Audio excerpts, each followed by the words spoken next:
Hello, everybody. This is Paul Herman, the Prince of Motivation and host of Zaka Presents My Journey.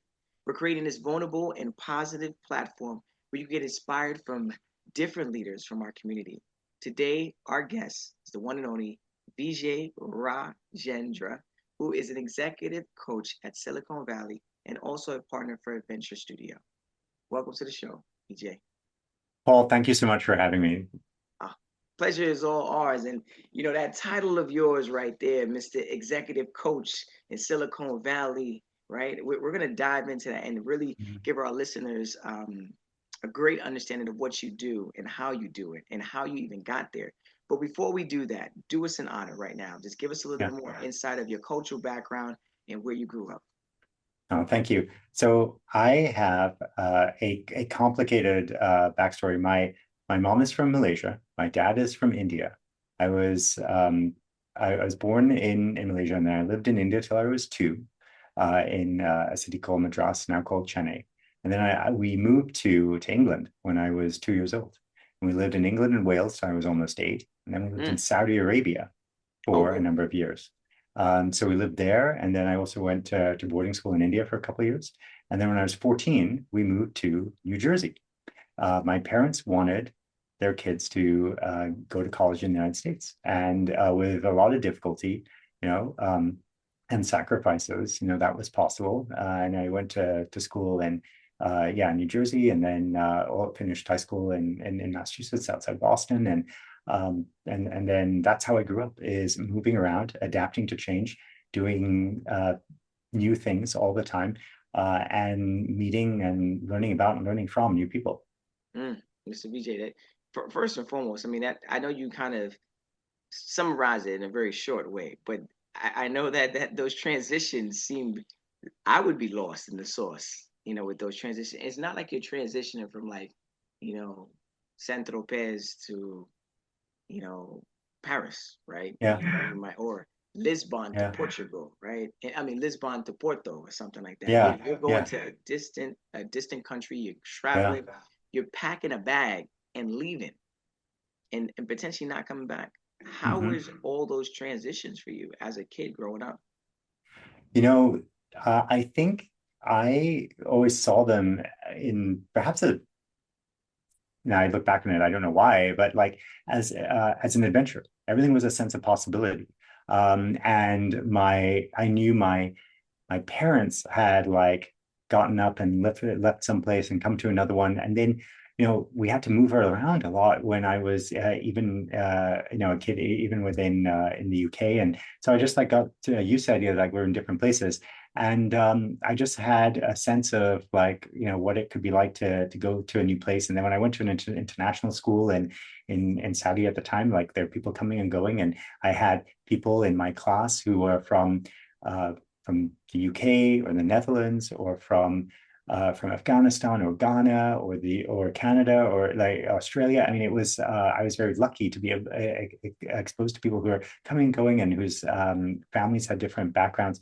And so the richness that comes from knowing people in different places, and then also like contrasting it to yourself and what you grow up with, is like really healthy. Mm-hmm. And so I think that was the big thing. I think where it got challenging and hard was like yeah, when I was a high school student, and then changing new schools, new materials, sometimes different ways in which classes and the order in which you took classes like changed a lot. And so much so that I remember in certain English classes where I was like reading the same thing multiple times. Um, like whether it was Macbeth or something, like that. But I just saw like this is like the thing we need to do as a family, and you sign up for what's next, and without any like reluctance, you just kind of like okay, this is the next thing. We're uh, moving towards a better life, I think, Mm-hmm. is the overarching idea, and that's Mm-hmm. a consistent theme. And how do you, if you had to think about it right now, put it into Mhm. summarize it, how did you feel like your upbringing, helped shape you and the values that you have currently today? I think I was lucky because I had a father who was in medicine, and so the idea of being of service to other people, no matter who they were, was really important. That influenced a choice I made, you know, 20 years ago, more to go and work in microfinance in Cameroon in West Africa for a couple of years Mm, because I loved entrepreneurship, and I believed that, you know, then, and this is a thread that has kind of remained consistent, is I'm of service to entrepreneurial leaders. Um, and so I think like the creativity of entrepreneurship, the opportunity of creating something, no matter what little resources you have, is really important. And for me, the concept of true independence is ultimately being able to work for yourself in some capacity. And so I think those are a lot of values in terms of like doing things for others, but also with a sense of independence and for yourself too. mm, mm, well said. How do you feel like your, I know we talked about your, obviously your upbringing, but like, how do you feel like Mm-hmm. your immigrant background has influenced your, like your approach to like leadership, like risk and like resilience? I mean, obviously traveling from Yeah, different country to country, you know, there's a lot of risks that you take with that, right? Meeting new yeah. people, do you fit in? But then also, it seems like every place you went to, it seemed like you were always thriving in. So some form of leadership kicked in. So how do you describe that? Maybe not always starting, but I think like how it influenced me is I often like take time to figure out what's really going on, and you know, the relationships between people, the incentives that they have in different, let's say, parts of an organization or in a different market or industry or place. And I think that comes from the fact that you show up, you not knowing anybody, you have to figure it out, you have to cobble together resources, build new relationships and foundations. And so I think it makes me very relationship driven in my approach to leadership, and also not quick to assume things that I don't have good information for until I've taken the time to really understand people. Mhm. When people ask, like, obviously currently in what you do, like a lot of our listeners right now, just to give them a little bit of insight. So this transition of all these things obviously led up to like where you are currently right there. So Mhm. if people ask currently, what do you do? What do you tell them? I tell people that I help, you know, startup founders to raise capital, to, you know, grow their business and to build their teams. And that's my role as an executive coach, you know, here in Silicon Valley. Although I work with folks that are either founders or late stage startup executives in a couple of different markets. They don't necessarily have to be like here in this age of Zoom, but that's a really important like feature of what I do. And complementing that is my work with a venture studio, which is basically just a startup that builds startups, where we partner with founders who are maybe coming out of industry, or perhaps this is their second or third company, and we help them take their domain expertise, their subject matter knowledge, and build new companies that are able to grow with, you know, the benefit of the technical talent that we also have access to. So those are the things that I do. But at the end of the day, it's like I help people who are starting something to get funding, you know, drive their sales, and build the best company they can around them through the people that they can attract. Mhm. And with this, you wear many hats. I mean, you're talking about investor, consultant, coach. What's been like the hardest like identity shift, you know, for you? You know, I mean, some people could transfer quickly to these other to different industries so well, Yeah. and then others, you know, it takes some time, right? But how are you managing that? Like, how did all these things bring you closer to your purpose? I think the real unlock is figuring out where is your, you know, zone of genius, and that is sort of broadly understood as, you know, what are the things you like doing, and what are the things you're exceptionally good at. So if you do things that you enjoy and you're also good at, then it actually creates more energy, and you I'll give you that. can fill your time doing those things. If it's, you know, for me, you know, um, discerning whether or not to pursue a strategy or make an investment, and imagining things that are possible in the future, and bringing both those kinds of ideas into, again, the relationships that I get to build with people who I like working with.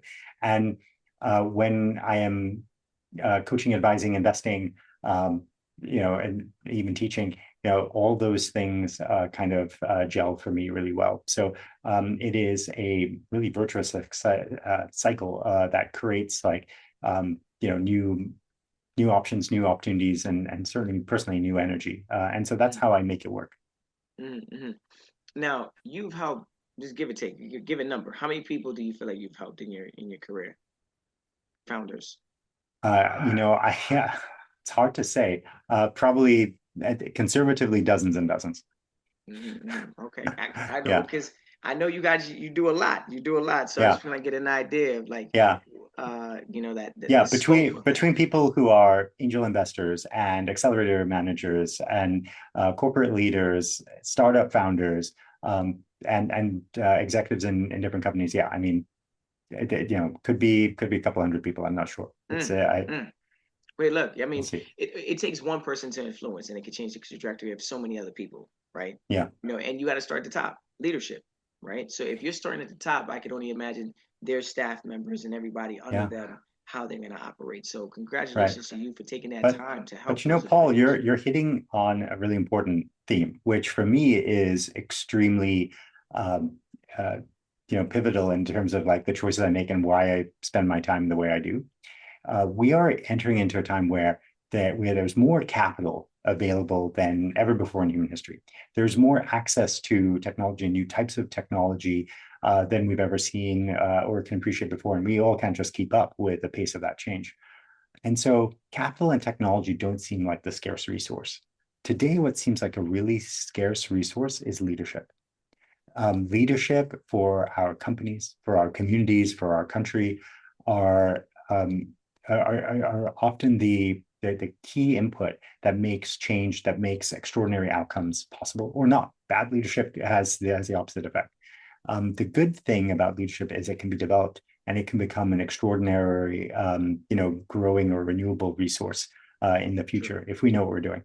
And so that's why I really care a lot about that and invest my time in creating more of it. Mm. Now, obviously, when you're coaching these people, one of the biggest thing is fear. I can only imagine. Like, am I going to be successful? That actually that thought process or that thought that crosses your head, like the doubt, like, am I good enough? That imposter syndrome kicks in. A lot of these individuals in beginning phases, and even as they get further into their career, they still have those doubts. How did you manage to kind of stay level headed, especially when you felt like that moment of like doubt or like I can't do it? So there's two things there. There's fear, which often is fear of failure, right? It's a big one when you're doing new things and taking new risks. And the other part is imposter syndrome, where if you're succeeding, you still feel like crap because like, you're like I'm You not can never belong here. I win. don't know what I'm doing, right? So the fear of failure has to be addressed not in terms of like what's the downside of me doing something, but has to be seen in what Jeff Bezos would call um, the regret minimization principle.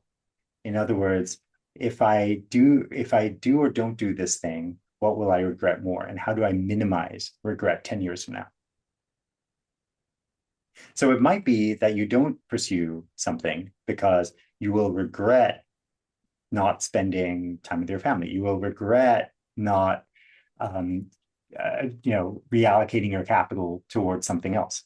Um, on the other hand, you may say, if I don't take the chance, if I don't join this company right now, if I don't figure out like something I can do with this technology, then I will really regret it. I have to, just keep with it and see how it can go. Mm-hmm, mm-hmm, One of the best, ways to understand, do you have gas in the tank to keep going, is asking not like, oh, in 3 or 5 years will I be doing this, but it's like, what would be the best use of my time for the next 90 days? And it could, and so that may keep you in the game long enough when you're experiencing great challenges to continue on this path. Now, we have on the other end of that spectrum, you know, imposter syndrome, which you mentioned. The thing about imposter syndrome is two important things. One, according to Arthur Brooks at Harvard, if you don't have imposter syndrome, then there's probably something wrong with you. You're probably some kind of sociopath or narcissist or something, right? Um, Having imposter I guess syndrome you. is a sign of like mental health. The second part of imposter syndrome is scary, but all growth is scary. All growth feels painful in some way. And if you have imposter syndrome, it's a sign that you are raising your game. You are playing at a higher level. You are surrounded by people who are, your new peers. Mm-hmm. And so, um, whether or not you want to be like them, different, better than them, doesn't matter. The fact is, this is a sign of growth. So we the saying is you never want to be the smartest person in the room. That means you're in the wrong room. And it applies to so many things.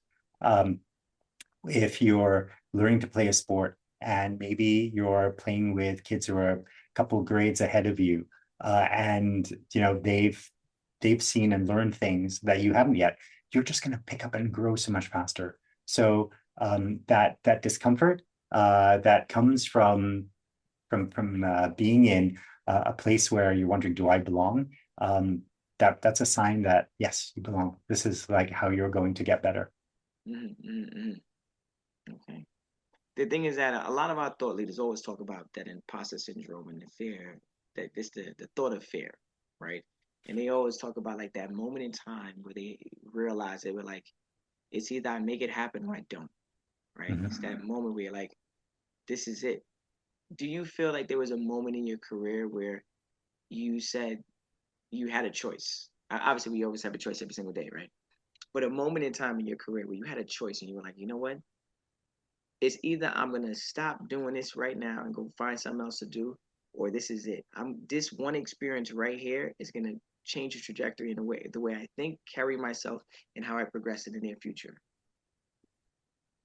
Yeah, exactly. You have this time to do something really unique that could change your trajectory in a really special and unique way. And if it's something you like doing at the same time, then just do it because you like doing it. And if it has this great outcome, awesome. If not, you will have still invested your time in something you're good at and enjoy. Was there a moment for you directly? Yeah. I think uh, there have been like stages where I have started, a couple different businesses. Like when I started my first startup, I just thought, you know, I could spend more time just like learning and figuring out and waiting and doing different things. But no, I'm gonna like take a plunge. I'm gonna show that I can start this company and figure these things out and sell it. It was selling food online. It was a gourmet subscription box. I'm gonna like travel around, see how this is, like figure out the prices, learn this business. I'm really glad I did that. It didn't work out as I planned, but Mm, I asked myself at the time, I will regret not doing this. And if I do it, I will have so much fun being a founder and entrepreneur.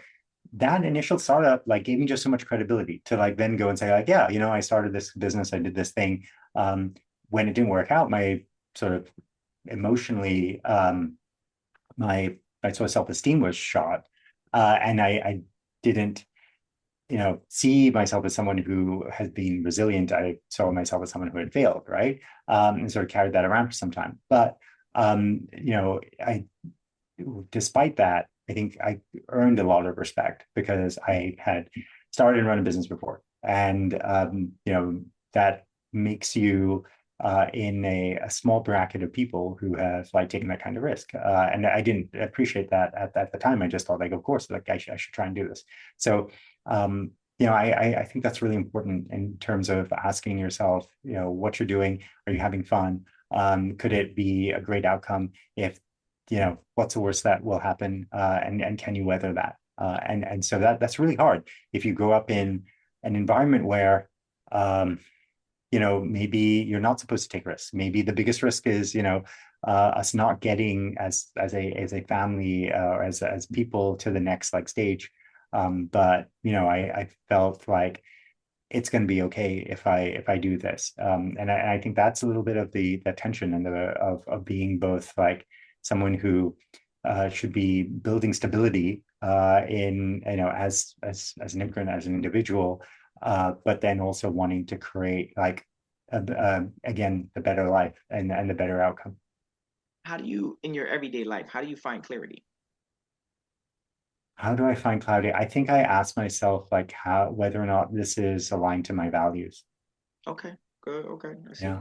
It's really hard. There's a lot of um there's a lot of times when you feel overwhelmed, frustrated, tired, not sure whether you're like applying your energies to the right things, not sure if things are going to work out. That is uncertainty. So the remedy for uncertainty is good process. So if you don't know how things are going to turn out, then you ask yourself, what are the things that I can control? And can I address that? So if what you're doing is aligned to your values and that process has sufficient rigor, then you can manage uncertainty. Mm. Now, how do you manage like not even manage, but how do you work through like vulnerability, right, for yourself? But obviously, working with these individuals, like vulnerability is a very big thing, right, in Yeah, order to kind of achieve I really greatness. have a hard time with it. That is a key word. A lot of our thought leaders Really, really hard. Yeah. they mention these key words, and every time I hear these key words, I'm like, you know what? The next thought leader, I'm going to ask the same question, or somewhat of Mhm. the same question. Vulnerability is always going to be a part of the process, right? And so, how do you deal with that? You say you have a hard time doing it. Could you Yeah. explain a little bit more? Yeah. So I so if you look at what vulnerability requires psychological safety, according to Brené Brown and others. The trouble is, like most places around us don't have psychological safety. Uh, if you say, "Oh, I'm not good at this or that," you know that people will use that against you to in organizational politics, in a end of year review, in something, right? And so I think vulnerability is generally a humanizing technique for people who already have status. So so the thing is, like, can you still be vulnerable even if you're not someone famous, right? Like if you have um if you have like Oprah or Rory McIlroy or uh, um, it's some like famous accomplished person who's at the top of their game, say something about that's vulnerable, you like kind of humanize them and you respect that. So I think for people who don't, so that's the thing. If you feel imposter syndrome, how are you going to feel vulnerability? The only way you can is, I think, to have a group of trusted people who are around you, who are like your maybe your kitchen cabinet, your sort of informal personal board of directors, like people who know and you trust, and you can be vulnerable with them. And so I think that's the first step, is knowing who to be vulnerable with. Otherwise, it's just not possible, because you feel too insecure, you feel like an imposter around everybody. You have to find that space. I'm Yeah. hearing you on that. Yeah, it's important. You're right, because even like when it comes down to just thinking about therapy, I know that some of our thought leaders have spoke about that. Like back in the days, Mm-hmm. it was like keep your head down, have Advil, go to sleep, go to work, right? That was Right. your therapy. That was therapy, right? Yeah. But now Yeah. it's become a common thing for a lot of us to to utilize something like that, Yeah. right? And in order Yeah. for it to work, you got to be vulnerable. Yeah. Got to be vulnerable. So yeah, exactly. So I'll give you an example. Like for me, I needed to like yeah, to seek therapy because I was having a real like hard time. I found I would be frustrated or stuck where I was in my career, and it would be um, you know really depressing. And I'd be in those places where then you would need to work it through with someone, and that was illuminating because you know I realized it was because of how I felt, because of like some of the expectations or pressures I had growing up. Mm. And then had an extraordinary like question, which was, for my own children, would I ever want them to feel this way? And it was no. And then it was like, what would I want for them? And it's definitely something different and better. And so that for me was like a reframe. And so I think like that being able to share like, a lot of the things you do don't work out. Maybe people get stuck professionally. Maybe they find themselves in a work environment they don't like, and they stay in too long, or some other type of relationship in their lives, and they've got to be able to like think like, what would I want for someone else that I love, Yeah. and then why wouldn't you ask of that or expect better for yourself? And I think like that is where that conversation with yourself, which is really important, starts to develop. Now, the conversation you have with your uh, the individuals that you work with, like what type Mhm. of effect do you want it to have on them? Like, what type of ripple effect do you want to have? The people I work with, they're seeking, they're aching to have some sort of impact on the world. They're trying to put their dent in the universe in the business they're building typically. And I think as they're trying to do that, they're also trying to improve themselves. And so for me, I want them to step into their most authentic self, to be the best version of themselves. My favorite quote is Oscar Wilde saying that, be yourself, everyone else is taken. So it is really hard to be yourself, though. It's Mm, really, because I have coached CEOs who say like, oh, I want to be like Elon, I want to be like famous, I want like, or I want like this person, I want that. And like, you can't be that person because like they're N of one, they're one of a kind. true. Um, and so like, what is the extraordinary version of you that you care about, that makes you feel like you haven't just like created your own kind of type of personal like hell, but like your personal kind of um place of joy, where you have a calling, and where you're excited and you feel anticipation and not just pressure.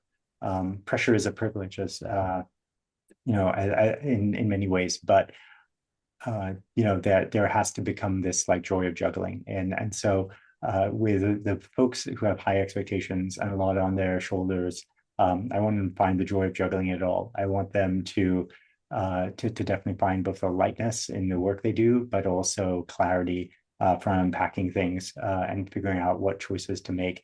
Um, Most of the problems in tech companies aren't technical; they're people problems. It's so despite Good call.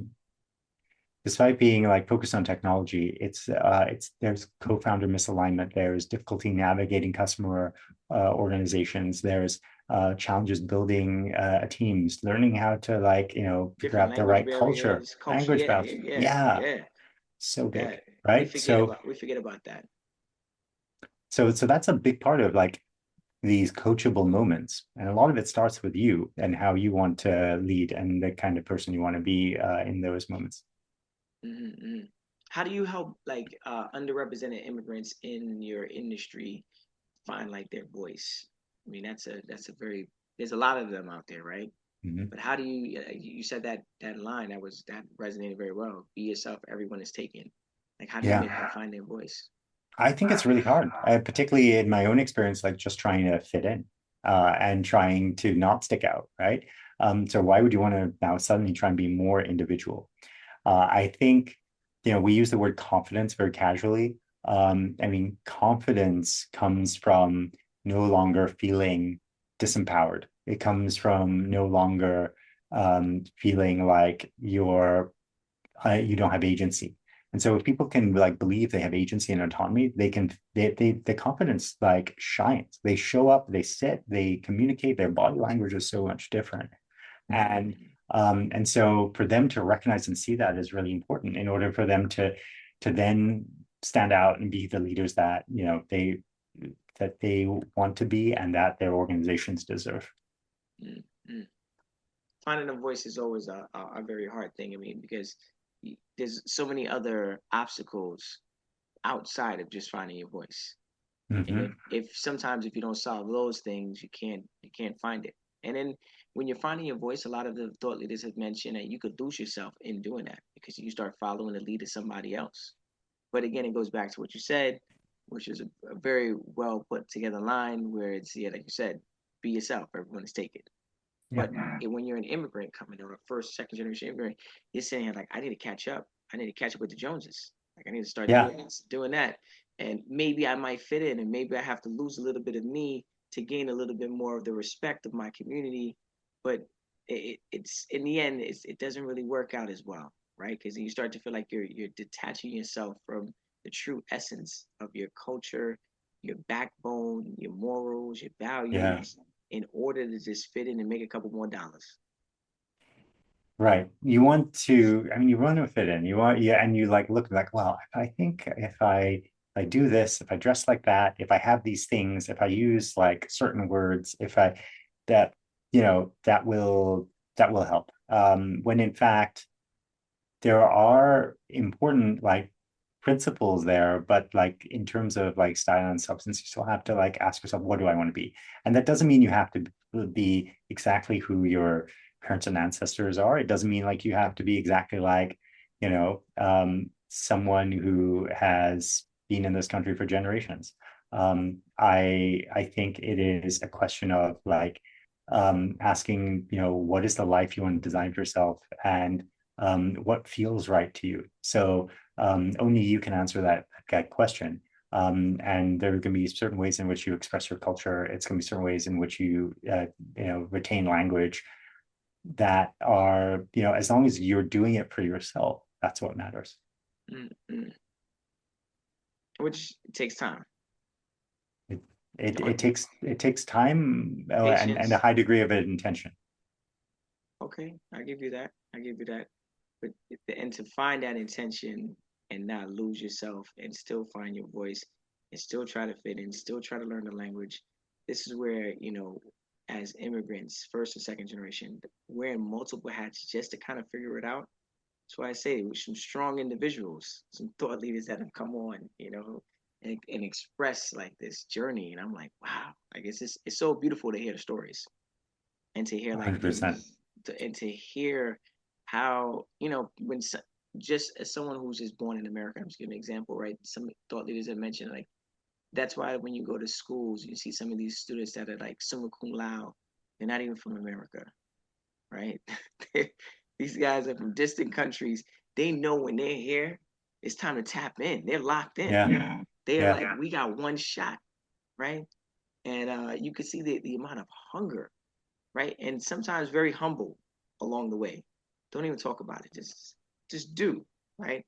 So it's just crazy to hear these things, see these things, and how every thought leader's parallels. There's always a common denominator in the language that we speak. So I like that. Now, something that also caught my attention was that you work with founders from like more than 80 different countries. Hmm. 80 different countries. Like, Yeah.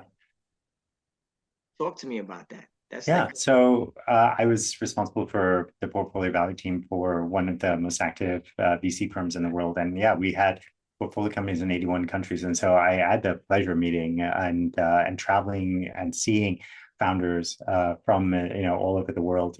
They either came to our office in San Francisco and Palo Alto, or had the opportunity to like go and see them in places like Mexico or Malaysia or wherever in between.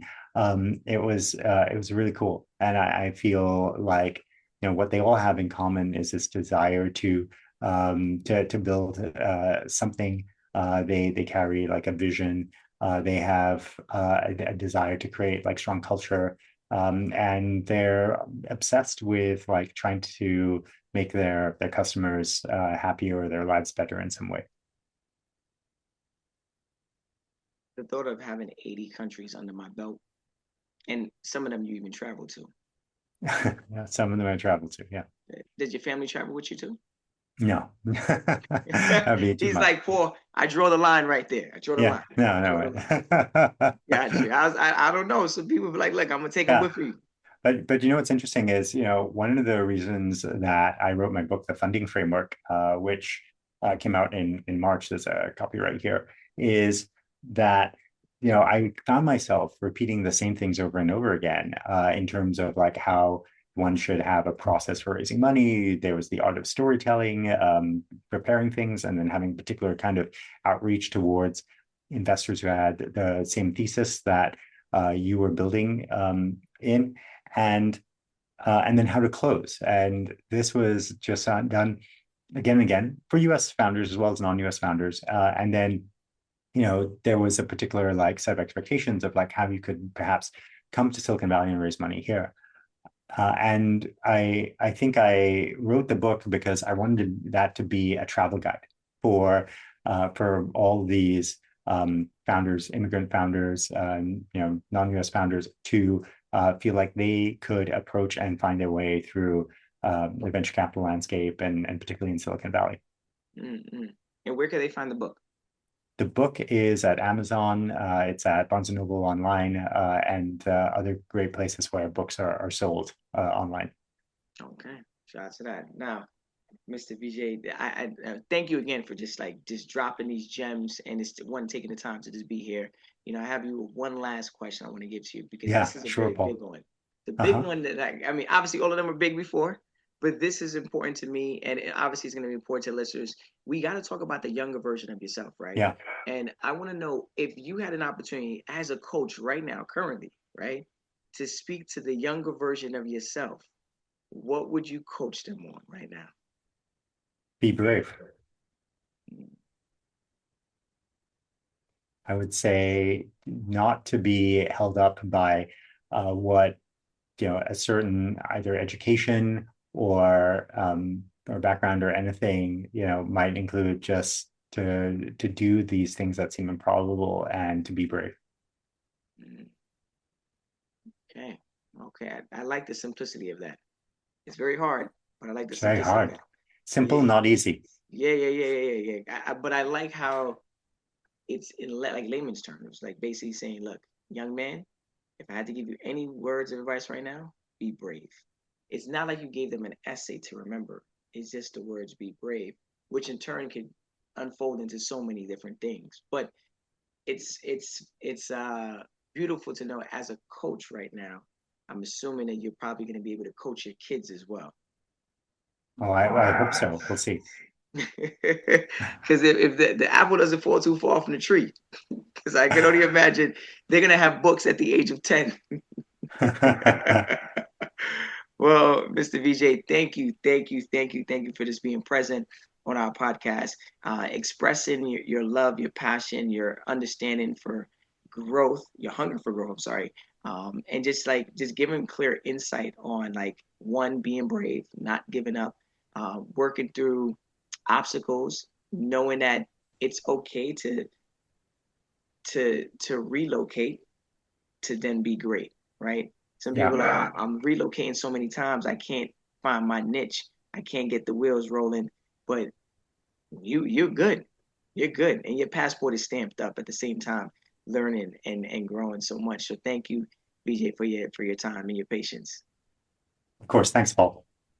And I want to let the listeners know, obviously, go check the book out as well. We definitely want to go support that on Amazon and like you said, Barnes and Noble's online and all your other book providers. But just want to let the listeners know if you want to hear more inspirational stories like BJ, please check us out on ZakaConnect.com and follow our social at Zaka Connect and follow our feed Zaka wherever you listen to your podcasts.